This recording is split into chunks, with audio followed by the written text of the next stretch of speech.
आज बात करते हैं मंजिले रासाए। एक परिवार में हवन होने जाता है। हवन कुंड के पास पूरी फैमिली बैठती है। गृहस्वामी को पंडित जी बुलाते हैं। गृहस्वामी भी आके बैठते हैं, पूरी फैमिली के लोग भी आके बैठते हैं। सब लोग हवन में अपना अपना स्वीकृति जो होती है या अपना कर्म होता है करना शुरू करते हैं। मंत्र पंडित जी पढ़ते जाते हैं और सभी लोग हवन सामग्री को लेके बैठ जाते हैं। सब लोग सोचते हैं, कोई सोचता कहीं घी न कम हो जाए, कोई सोचता कहीं हवन सामग्री न कम हो जाए। इसके लिए सब लोग थोड़ा थोड़ा इस्तेमाल करना शुरू करते हैं। मंत्र पंडित जी पढ़ते जाते हैं और स्वाहा स्वाहा और वो डालते जाते हैं।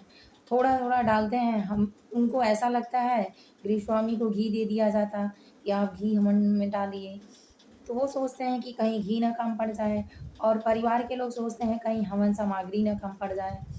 इसलिए सब लोग थोड़ा थोड़ा डालने के चक्कर में सारी सामग्री और घी लगभग बच जाती है और हवन पूजा खत्म हो जाता है। पंडित जी लास्ट में उपाय बता देते हैं कि अब तो हवन हो चुका है, इसमें कुल डाल दीजिए। लास्ट में कुल डाल देते हैं। जो हवन सामग्री बची होती, घी और धूप जो भी होता है उनका सामग्री, वो सारी चीज़ें उसमें डाल देते हैं और वो पूरा रूम धुएँ से भर जाता है। धुएँ से भर जाता है, वहाँ किसी को साँस लेना मुश्किल हो जाता। सब लोग आने जाने लगते हैं। धीरे-धीरे एक-एक करके रूम से सभी लोग बाहर निकल जाते हैं। बाहर निकलने के बाद ऐसा नंबर आ जाता है कि सब कुछ स्वाहा होने के नंबर में आ जाता है। धीरे-धीरे पूरा परिवार दूसरे रूम में आ जाता।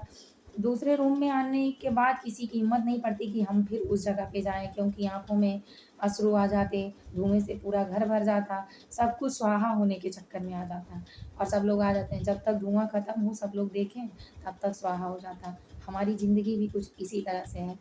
हम यहाँ आए हैं तो हमारा जीवन भी एक सामग्री है और हम जो कर रहे हैं वो हवन कुंड है। इसलिए हम जो कुछ भी करते हैं उसको बचाने के चक्कर में लास्ट में कि अब हम हमारे पास ज़्यादा होगा, बचेगा, लालच होती, एक पर एक करते जाते हैं। तो क्या होता, हम चले भी जाते हैं, हमारा कर्म भी नहीं पूरा होता और रह के देखने वाला का भी पता नहीं अच्छा करता कि बुरा करता। सही से उसको इस्तेमाल करता कि नहीं करता, पर हमारा जीवन तो हवन कुंड की तरह ही स्वाहा हो जाता है। इसलिए ज़रूरी ये है कि हम सही तरीके से जीना शुरू करें। ज़िंदगी वो होती है सही तरीके से जीना कि जिसमें हम अच्छे से जी भी लें और उन साँसों में अहमियत भी रखें कि हमने जी कितना लिया। इसलिए साँसों की अहमियत तो नहीं होती, जीवन की अहमियत होती है कि हमने उसमें उन साँसों में जिया कितना। तो अगर हमें विश्वास होगी हमारी मंजिल और हमारे रास्ते एक नहीं हैं, पर हमारे तरीके अगर एक जैसे होंगे, सही तरीके से काम करना सीख लेंगे कि किस चीज़ में कितना, जैसे खाने में नमक और मिर्चा, तेल सही की मात्रा अगर रहे तो टेस्ट अच्छा आता है, वरना टेस्ट फ्लॉप हो जाता है। उसी तरह हमारी ज़िंदगी है। अगर हम सारी चीज़ों को मैनेज करके चलेंगे तो सच्चे मन से अपनी मंजिल तक, अपने रास्ते तक, एक ही रास्ते, एक ही मंजिल तक पहुँचेंगे। अगर हम चारों तरफ से उसको फैलाते जाएँगे, सही तरीका इस्तेमाल नहीं करेंगे, तो ना हम सुखी रहेंगे, ना हमारे साथ रहने वाले लोग सुखी रहेंगे। इसलिए विश्वास रखें, भगवान की शरण लें।